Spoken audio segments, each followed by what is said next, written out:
Hello, welcome back to 2023.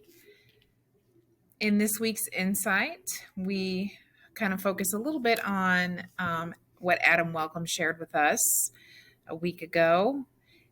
He was able to talk with us about some change and starting change instead of waiting, just start the change. And so we're issuing a post-it challenge here in the lounge. There'll be a poster, and Adam talked about having a post-it, writing down an idea and just trying it. It might work, it might not work, and then continue to add to the post-it or change it.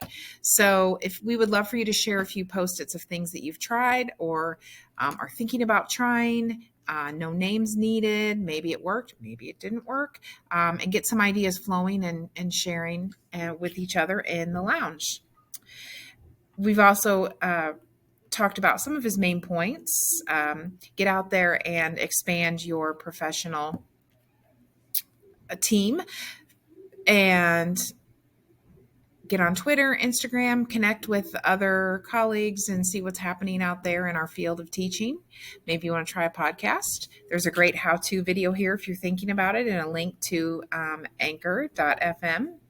Get coding. There's some ideas here if you wanted to look at coding, or you can reach out to myself, or you can reach out to Susan if you're interested in that.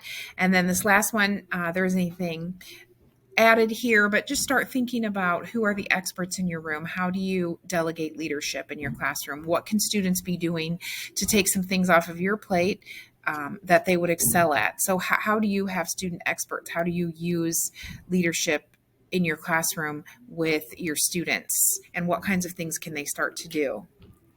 And then this last box, we revisited feedback.